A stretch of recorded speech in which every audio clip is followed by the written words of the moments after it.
In this video, I'd like us to think a little bit more about what is behind the idea of the checklist, if you want to use it. And we were going to talk about hidden transcripts. In his book, Domination and the Arts of Resistance, Weapons of the Weak, James Scott, writing this book, published in 1990, suggests that there are 4 kinds of hidden transcripts: public and private.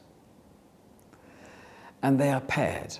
There is a public and private transcript narrative for those of us who are subordinates, and there is a public and private transcript for those of us who are in elites. And we are moving between our positions as subordinates and elites, backwards and forwards, each one of us, all day. Do you remember we talked about this, our multidimensional selves? So, for example, a factory manager may be considered a member of the elite, that his workers may dislike him. He's a bully, for example. What they say to each other in private is the subordinate's private narrative, what they say about him.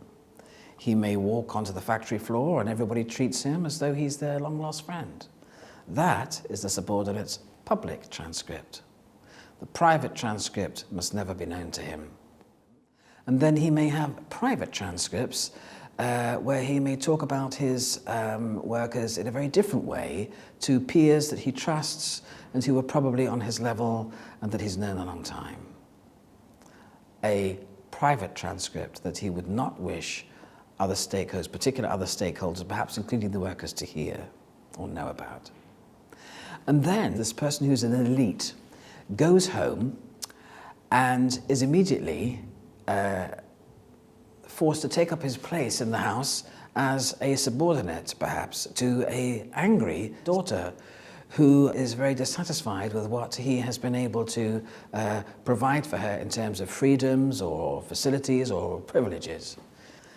Can you see how we move from one to the other all the time?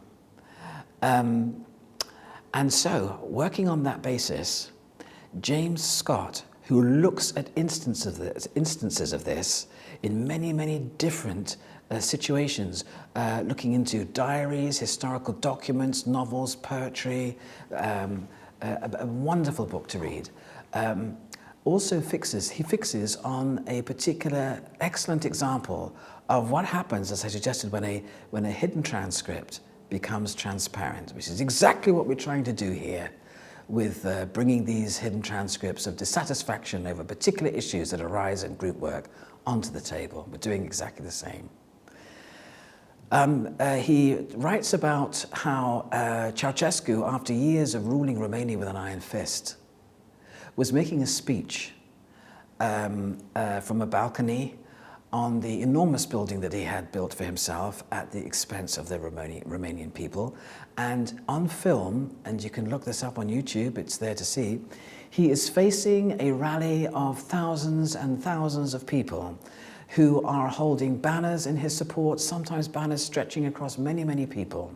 And yet, as James Scott reports, somebody brave enough, perhaps some students, I think he mentions, boo. And it is picked up by TV microphones. And that is picked up by some technicians in the TV station who then add canned applause. Was it planned? Was it not? We don't know.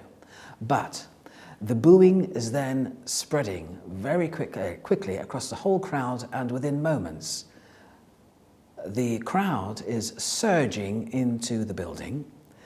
Ceausescu and his wife are trying to bring the crowd to order. Bodyguards are very nervous, running behind them, eventually taking them up to the top of the building to whisk them away to safety in their helicopter. Unfortunately, they were caught shortly afterwards and both were executed. But the point is that after years of very strict and oppressive rule, it was over in a moment, and it was over because a hidden transcript finally made its way into the public arena and was picked up. Václav Havel, who was then head of state Czechoslovakia, said, how could it be that so many people knew what to do in a single moment? Well, the same applies in our classrooms. If we know how to cope with, how to manage in a safe space through using compassion, how we dismantle the hidden transcripts that we are encouraging to be surfaced here, the negative hidden transcripts around monopolizing students, dominators, freeloaders, etc. It's true that in the original film, Embedding and Assessing Compassion in the University Curriculum, which I'd like to direct you back to, if I may, students are demonstrating these skills far better than I can explain them. I'd like to quickly revise them. And I'd also like to look at a few others that students have developed. And overall, I'd like to say that students have very often adapted what they have discovered or been offered from the scholarship related to compassion and the micro skills that could be built from that. They have adapted it so that it's become a student emergent pedagogy. Because some of the ideas that I had from the scholarship that I shared with them didn't work. And it was up to students to take that scholarship over and try something else. So that is what we'll be doing in the next video, and the video after that will have another look at theory.